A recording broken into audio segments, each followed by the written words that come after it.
আজকের এই ভিডিওটা আমার হোয়াটসঅ্যাপ ভয়েস ট্রেনিং গ্রুপের জন্য করা হলেও এটাকে আমি আমার মেইন চ্যানেলে শেয়ার করব, কারণ এটা একটা অত্যন্ত সহজ প্র্যাকটিস, বিশেষত তাদের জন্য যারা আস্তে আস্তে এবার চাইছেন হারমোনিয়াম নির্ভরতা কাটিয়ে তানপুরার দিকে শিফট করতে।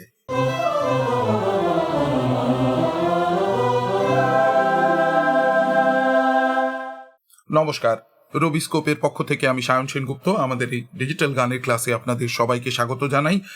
এই ভিডিওটা আজকে আমি বানাচ্ছি, আমাদের একটা হোয়াটসঅ্যাপ গ্রুপ আছে, আমি প্রত্যেক সোমবার সেখানে একটা করে ছোট ভিডিও শেয়ার করি। যারা এই হোয়াটসঅ্যাপ গ্রুপের সদস্য তাদের কাছে আগেই ক্ষমা চেয়ে রাখি, আমি নানা ব্যস্ততার কারণে গতকাল এটা করতে পারিনি, করলেও লাভ হতো না। গতকাল ছুটির দিন, লং উইকেন্ড পড়ে গেছে, সুতরাং আপনারাও নিশ্চয়ই নানা রকম অ্যাক্টিভিটিতে ব্যস্ত ছিলেন, তাই জন্য আজকে আমি করছি। এবং আমাদের রবিস্কোপের যারা বন্ধু, এই চ্যানেলে যারা সাবস্ক্রাইবার, তাদের জন্য এই ভিডিওটা আমি শেয়ার করে রাখবো আমার মেন চ্যানেলে, কারণ এটা একটা অত্যন্ত সোজা কিন্তু অত্যন্ত জরুরি প্র্যাকটিস, খুব সহজ একটা প্র্যাকটিস। আপনাদের অনুমতি নিয়ে আমি একটু তানপুরা চালাই। আমরা এখানে ডিজিটাল তানপুরা এখন সবাই ব্যবহার করি মোবাইলের অ্যাপের মাধ্যমে। তানপুরায় আমরা জানি 4টে তার থাকে এবং প্রথম তারটা বাঁধা হয় পা, তারপরের দুটো চড়া সা, এদের জুড়ি বলে, এবং সর্বশেষ নিচের সা। আশা করি এই আওয়াজটা আপনারা শুনতে পাচ্ছেন। আমি একটু আওয়াজটা বাড়াচ্ছি, পরে কমিয়ে দেবো। খেয়াল করুন, এই পায়ে স্ট্রিং, পরপর দুটো চড়া সা, নিচের সা, পায়ে স্ট্রিং, পরপর দুটো চড়া সা, নিচের সা, এইভাবে জিনিসটা বাজছে। তাহলে তানপুরায় সব থেকে সহজ লাগানো নোটগুলো হচ্ছে সা, পা, সা। আমরা সেটা দিয়ে শুরু করব। সা ছেড়ে দেব, পা ছেড়ে দেব, সা ছেড়ে দেব। এইবার এই যে আরোহী ক্রম, এই আরোহী ক্রমে আমরা শুদ্ধ স্বরগুলোকে লাগানোর চেষ্টা করব এই অর্ডারে। তাহলে কি দাঁড়াবে? সা রে পা সা, নেক্সট সা গা পা সা, নেক্সট সা মা পা সা, তারপর সা পা ধা সা, তারপর সা পা নি সা। ভীষণ সোজা। এবার অবরোহী ক্রমে সা পা সা, তারপর সা নি পা সা, সব ছেড়ে ছেড়ে কিন্তু ছুটের মতো। সা ধা পা সা, সা পা মা সা, সা পা গা সা, সা পা রে সা। রেওয়াজটা দেখতে অত্যন্ত সোজা, কিন্তু বিলিভ মি, এটা একটা অত্যন্ত জরুরি প্র্যাকটিস।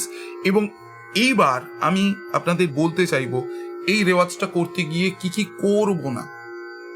দুটো জিনিস করব না। এক, আগের সুরের রেফারেন্সে পরের সুরটা ভাববো না, যে কারণে ছুটটা এত গুরুত্বপূর্ণ। ছেড়ে ছেড়ে বলা, আমরা যারা আগের রেওয়াজ করেছি তারা জানি ছুট মানে হচ্ছে বিরাম, দুটো স্বরকে একটা নীরবতা দিয়ে বিচ্ছিন্ন করা, সেটা এখানে খুব গুরুত্বপূর্ণ। দ্বিতীয় যে জিনিসটা গুরুত্বপূর্ণ, কোনো কারেকশন করব না। আমি বিষয়টা একটু বলার চেষ্টা করি। আমাদের এই প্র্যাকটিসটা করতে গিয়ে আমাদের খালি পর পর করার টেন্ডেন্সি হবে। সা গা পা, এটা হবে। এই যে সা গা, কোনো গ্যাপ থাকলো না, সেটা না। সা, এবার চুপ করব। এই রেফারেন্স ফ্রেমের মধ্যে আমার যদি নেক্সট যে নোটটা লাগানোর কথা, ধরা যাক গা, সেটা কোথায় সেটা ফিল করার চেষ্টা করব। করতে গিয়ে ভুল হবে, এই জায়গাটা খুব জরুরি। এই ভুল না হলে কখনো শিখবো না। এখানে যেটা সব থেকে জরুরি, আমি কোনো কারেকশন করব না। ধরা যাক আমি বলে ফেলেছি সা গা, এবার এই গাটা যেই আমি বুঝতে পারলাম আমি ভুল বলেছি, আমরা সাধারণত চুপ করে যাই বা সুরটাকে ওঠাই নামাই। সা গা, এটা করব না। সা গা, এটাও করব না। আমি গায়ের বদলে কি নোট বলেছি সেই নোটটায় দাঁড়াবো, এবং চেনার চেষ্টা করব সেটা কি। This is very important. অনেকদিন আগে স্কুল লাইফে একটা মজার কবিতা পড়েছিলাম বেড়াল সম্বন্ধে। কবিতাটার নাম, কবির নাম সবই ভুলে গেছি, কিন্তু সেখানে বলা হচ্ছে যে বেড়াল কি এইটা না, বেড়াল কি ওইটা না। তাহলে এই সমস্ত কিছু বাদ দিয়ে যেটা পড়ে থাকে সেটাই হচ্ছে বেড়াল। আমাদের মস্তিষ্ক এই প্রসেস অফ এলিমিনেশনের মাধ্যমে কাজ করে। তাহলে গা বলে যেটাকে আমি লাগাচ্ছি সেটা গা নয়, কিন্তু সেটা কি সেইটা রেকগনাইজ করার চেষ্টা করা ইজ ভেরি ইম্পর্টেন্ট। সুতরাং আবার বলি, খুব জরুরি, কোনো রকম কারেকশন করব না বা থেমে যাব না। ধরা যাক সা গা পা, এখানে পাটাকে আমি ভুল বলেছি, কিন্তু ভুল বলেই চুপ করে যাব না। পা পা, এটা তো পা নয়, এটা কি সেটা চেষ্টা করব। পরিশেষে বলি, আমরা যখন ছাত্রাবস্থায় এই ধরনের প্র্যাকটিসগুলো করেছি তখন আমাদের হাত পা একেবারে বাঁধা ছিল, কারণ আমাদের কাছে কিচ্ছু ছিল না, ম্যানুয়াল তানপুরা। এই জিনিসটা আমাদের চেষ্টা করতে হয়েছে। আপনাদের কাছে কিন্তু অজস্র জিনিস রয়েছে।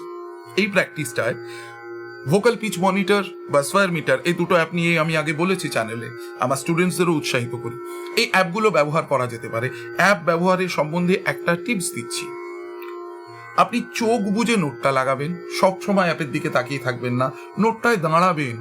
ধরা যাক সা মা পা সা, এখানে আমি জানি সাপাসা আমার কনফিডেন্স এসে গেছে, মাটা নিয়ে আমার ডাউট আছে।